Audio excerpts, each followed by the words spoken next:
afternoon everyone. My name is Dr. Abhay Pota. Today we are going to discuss applied cardiac embryology of various congenital heart diseases. It's based on the works of Dr. Richard Van Praag. This isn't just going to be about memorizing facts. It's about understanding the why behind these diseases. Why do such diseases originate basically or occur? So, introduction. Our intention today is to develop a basic embryological understanding about the majority of congenital heart diseases. There are two main schools of thoughts. One is Anderson and second is Van Praag. But we will focus on the works of Dr. Richard Van Praag today. I plan to discuss applied cardiac embryology based on Dr. Anderson's work as well as compare both these schools of thoughts in subsequent lectures. So first of all, foundation.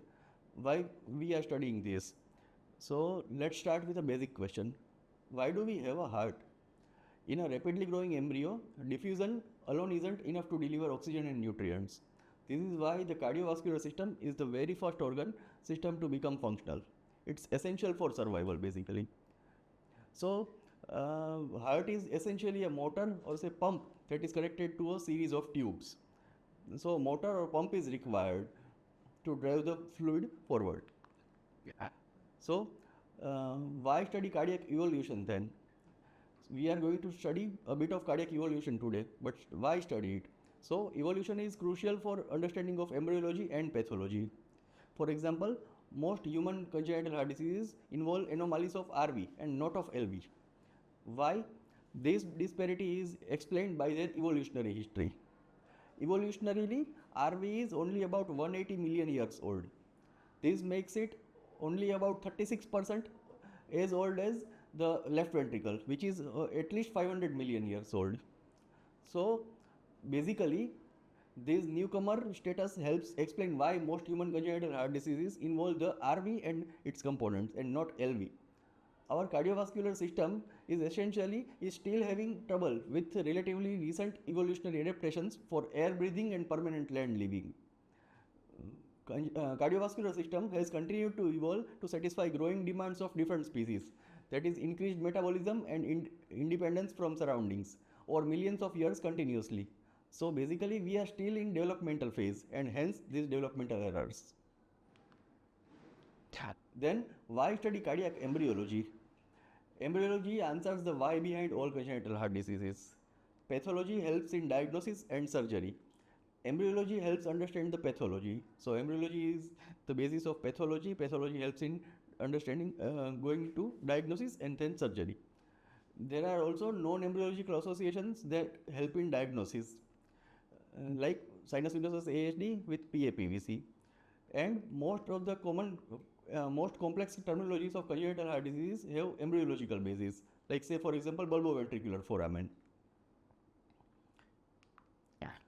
So now we will study a bit of normal basic human embryology. So starting with the events that occur during third week: straight heart tube formation, cardiac looping, D-loop formation, and heart begins to beat. All these events occur in the third week. Next, we move to the defects which occur if there is developmental arrest occurs in the third week. So these are the defects that usually are avoided by normal development or occur with abnormal development, like superior inferior ventricles, common laminate LV, DORV. We will discuss each of them later. Next is fourth week. During fourth week, major events are completion of D-looping, beginning of RV and LV development, beginning of circulation and beginning of septation. Again, these are the defects that are usually avoided by normal development or occur with abnormal development, like dextrocardia, tricuspid atresia, DILV or common inlet LV, cervical ectopia cordis, and DORV. Moving to next week, that is fifth week. Normal events during fifth week are continuation of development of RV, LV and septation, approximation of aorta to mitral valve, LV and interventricular foramen, separation of aorta and pulmonary artery, separation of tricuspid valve and mitral valve, enlargement of RV sinus, IVS moving to left below the AV canal, opening of tricuspid valve into RV and ASD closure. These are the defects that are usually avoided by normal development or occur with abnormal development. What are these defects? Common AV canal, DTG, DORV, TOF, and other conotruncal anomalies. So this is a major week of cardiac development. Next is 6th week. Closure of conotruncal septum and perimembranous VSD occurs during this week, and episeptum formation. Conal septal defect, perimembranous VSD and AP window defects can occur during this week. So starting with the first developmental arrest defect, that is superior inferior ventricle. So earlier ventricular relationships are like future RV is superior to future LV, and future IVS, that is interventricular septum, lies between bulbous cordis, which leads to future RV, and ventricle, which leads to future LV, is in horizontal position. So basically RV is superior, LV is inferior, and IVS is horizontal during intrauterine life at one stage. If developmental arrest occurs at that stage, it can lead to superior inferior ventricles. I would like to reiterate at this point that even UNMICRC has mentioned in his textbook of congenital heart disease that all these are hypotheses. So next is dextrocardia. Developmental arrest. Again, it is a developmental arrest. After D-loop formation, future ventricle apex points towards rightward. So basically, RV starts with dextrocardia, then it goes to mesocardia. Again, mesocardia is a developmental arrest. From dextrocardia to mesocardia, and then heart moves to levocardia. Next is cervical ectopia cordis. Heart develops in cervical region initially. It descends to thorax in later gestational period. So cervical ectopia cordis can occur if there is developmental arrest initially in the 3rd week. Also, large tracheo-esophageal communication are normal initially in the 3rd week. So persistence of that can lead to tracheoesophageal fistula. Next is sinus venosus ASD. So let us look at some atrial level defects. Like sinus venosus ASD, it is basically a partially unroofed RUPV. Posterior wall of SVC and anterior wall of RUPV are connected. So there is a deficiency of septum between anterior wall of RUPV and posterior wall of SVC, that is called partially unroofed RUPV, which leads to formation of ASD there. So concomitant ASD is actually the mouth of pulmonary vein. There is no actually true ASD. UNMICRC says that it should be called cavopulmonary venous defect. TAPVC. In TAPVC, UNMICRC says that common pulmonary vein is absent, or its agenesis or involution is there. If common pulmonary vein is present, it's the shortest pathway to drain lungs to LA, but it is absent. So hence it leads to its sequelae, like persistence of early embryonic communication between pulmonary and systemic veins, which leads to supra and infracardiac TAPVC. He refers to common chamber that we see behind LA as horizontal pulmonary vein. So in coronary sinus TAPVC, common pulmonary vein is present and abnormally connected to left horn of sinus venosus, but this horizontal pulmonary vein or common chamber is absent. This was TAPVC. Then next is TAPVD. So TAPVD is basically malposition of septum primum. IAS is displaced to extreme left. So it is basically a septum primum malposition defect according to UNMICRC. Pulmonary veins are opening normally in LA. So it is not TAPVC, it is different from TAPVC. There is no abnormal connection. Connection is normal. Drainage is abnormal because of the extreme malposition of septum primum. Next is cord triatriatum. So his hypothesis is based on pulmonary vein entrapment hypothesis. Fibrous tissue of sinus venosus entraps common pulmonary vein opening into LA. So its orifice narrows. Because of common pulmonary vein is trapped, opening is trapped, it's not absorbed in LA posterior wall, hence there is proximal LA chamber, that and basically with it common pulmonary vein dilates with time. Dilated common pulmonary vein pushes septum primum from below and behind, leading to its fusion with trapped common pulmonary vein wall, leading to obstructive membrane or diaphragm. I am just touching on very brief introduction level basic embryology by UNMICRC. You can read further in his book in detail. Next is common inlet LV. It is also a developmental arrest. AV canal which is not yet divided into mitral and tricuspid valve. So basically common AV valve is there, which it is not divided into mitral and tricuspid valve, opens into ventricle and ends into future LV. So developmental arrest at this age can lead to common inlet LV. Common AV canal. It is an endocardial cushion defect. Inferior cushions are closer to crest of interventricular septum than superior cushions. Second, inferior cushions and superior cushions both are closer to crest of IBS than interatrial septum. So, first of all, VSD is closed. Second is, because these cushions are closer to IBS, VSD is closed. Second is, it is followed by cleft closure. VSD closure stabilizes these superior cushions and inferior cushions relative to each other in a fast moving heart, and cleft closes from medially to laterally, so cleft closure. Thirdly, it is followed by ASD closure. So failure at any of these levels leads to different types of AV canal defects. Next is Epstein anomaly. It is basically a tricuspid valve and RV dysplasia syndrome. Tricuspid valve, AV junctional and RV sinus all are malformed. ATL is from right AV valve junction, so that is AV canal origin, and hence its origin is normal in Epstein anomaly, while STL and PTL are from RV myocardium, and Epstein being an RV myocardial abnormality, STL and PTL are apically displaced. Mitral atresia. So mitral atresia is primarily an underdevelopment of LV, probably because of some genetic cause, with secondary mitral atresia. Or another interesting hypothesis is that ventricular loop is malaligned relative to atria and AV canal, so that is VA malalignment. Excessive right shift of ventricles leading to LV free wall beneath the expected site of mitral orifice, and hence there being mitral atresia. Next is tricuspid atresia. Tricuspid atresia is just opposite of mitral atresia. There is absence of RV sinus and tricuspid valve. It is primarily an underdevelopment of RV with secondary tricuspid atresia. Next is DILV. DILV with L-loop ventricles, which is the commonest variant. Interventricular septum moves to extreme left due to absence of RV sinus. While in DILV with D-loop ventricles, interventricular septum moves to extreme right due to absence of RV sinus. So it is basically an absence of RV sinus with secondary abnormalities. DCRV. DCRV is a great point in contrast with TOF. Both are right ventricular obstructions, but they happen in different parts of the conus.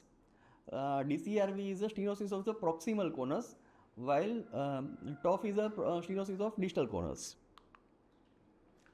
CCTGA. CCTGA is an interesting anomaly because it's a double discordance. It has a looping anomaly combined with a transposition of great arteries. It's like two separate right-left switching errors are happening, which paradoxically allows the patient to live normally because the circulation is functionally corrected.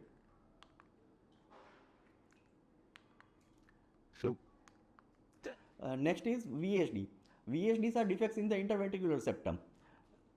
For the septum to be complete, three parts need to come together perfectly: AV septum, muscular IVS, and the conal septum. If any of these fail to fuse, we get a VSD. If AV septum fails to fuse, we get inlet VSD. In muscular IVS, we get trabecular or muscular VSDs. In septal band and proximal conal septum, we get outlet VSDs. If all three are combined, do not form at one, merge at one stage, then it leads to perimembranous VSD.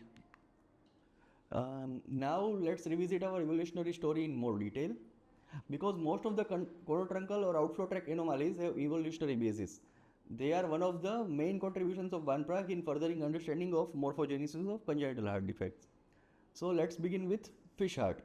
It's a single heart with one ventricle and a single circulation, and this single ventricle is the ancient ancestor of our human LV. As we have seen earlier, human LV is at least 500 million years old. Next, amphibians. They have lungs but no right ventricle. Amphibians evolved some 345 million years ago. They developed lungs and could breathe air.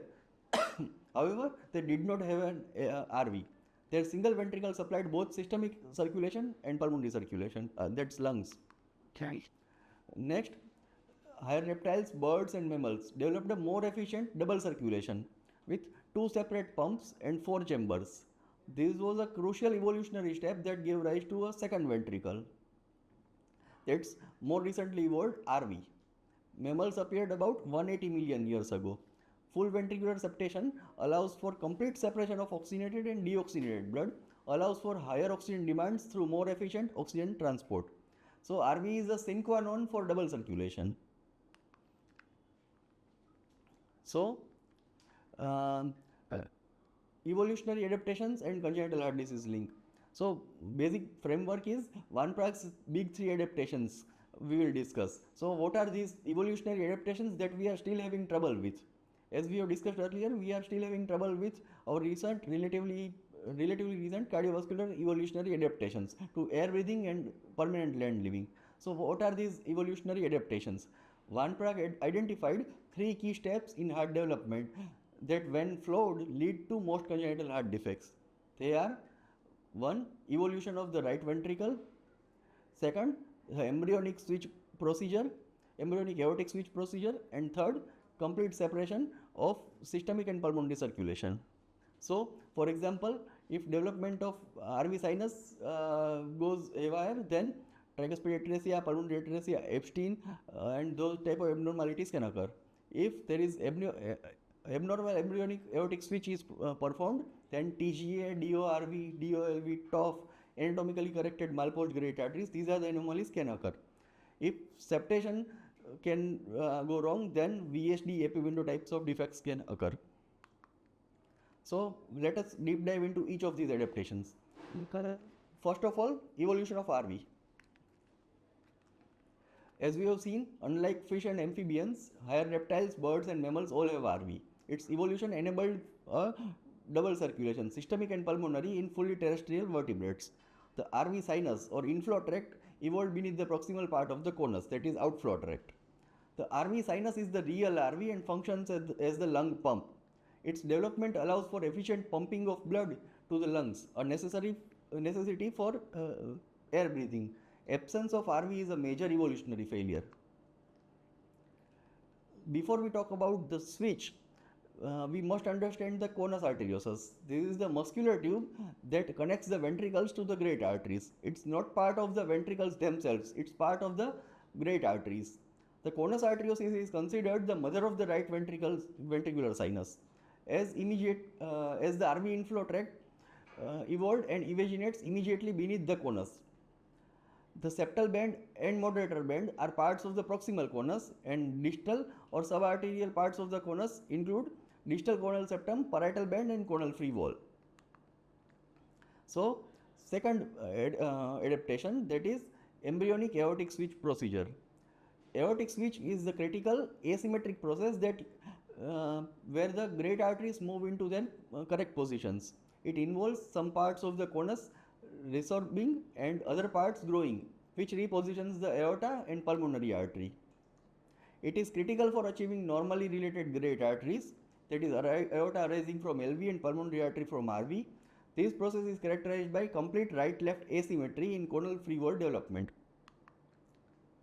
Normal aortic switch mechanism.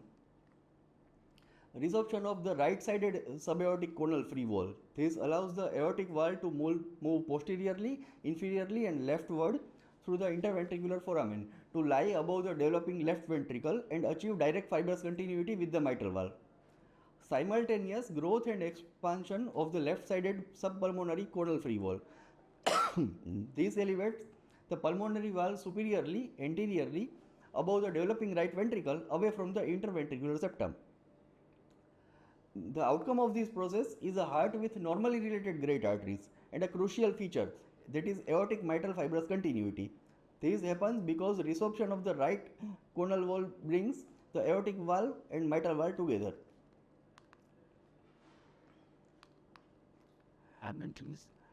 Normal aortic switch, the outcome. This asymmetric right-left development of the subarterial conal free walls results in normally related great arteries and aortomitral fibrous continuity. There is only one way of doing the embryonic aortic switch right, with two normal isomers, in situs solutus with normally related great arteries, or in situs inversus with mirror image but normally related great arteries.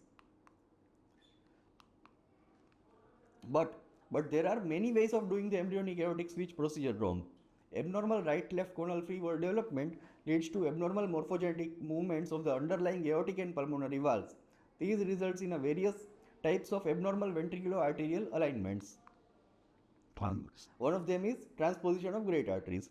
A major conotruncal malformation, it is an anomaly of right-left asymmetry. Wrong arterial switch is basically performed. Pulmonary artery goes to LV instead of RV. Aorta is written, but it is RV. The development of the subarterial conal free wall is opposite to normal. Right-sided subaortic conal free wall grows and expands instead of resorbing.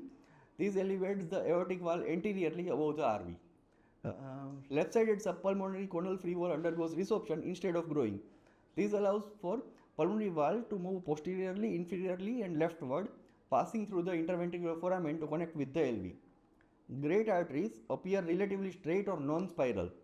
Van Praag refutes the straight septum or spiral septum theory by saying that great arteries appear relatively straight or non-spiral because they have much less untwisting to do compared to normal development.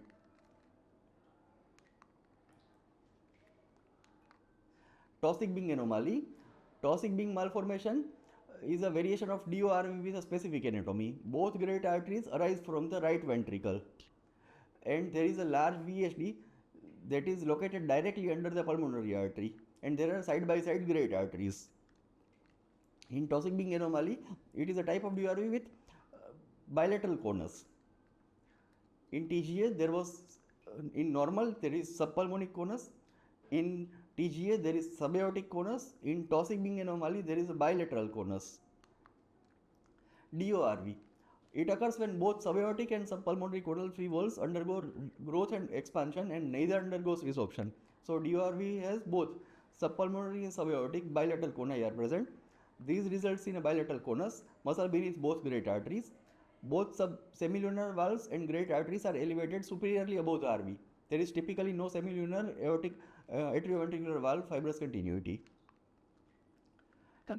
DOLV. It occurs when both subaortic and subpulmonary parts of the conus undergo resorption. So basically, there is no conus. Bilaterally absent conus leads to DOLV. These results in aortic mitral and pulmonary mitral direct fibrous continuity. TOF. Van Praag says that it is basically, he agrees with Stanton and says that it is basically monology of Stanton.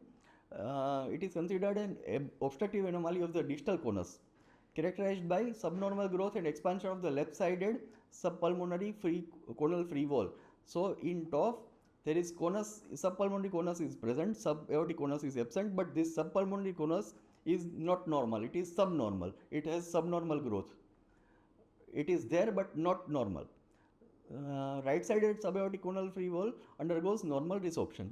Because of this underdevelopment, the pulmonary valve is not carried as superiorly or anteriorly as normal, remaining abnormally left-sided, posterior and inferior. Reciprocally, the aortic valve is abnormally right-sided, anterior and superior, leading to the typical aortic overriding. So, aorta was going to interventricular septum, but there was because of developmental arrest, aorta is arrested at one place and it is now overriding over IVS. Truncus arteriosus communis.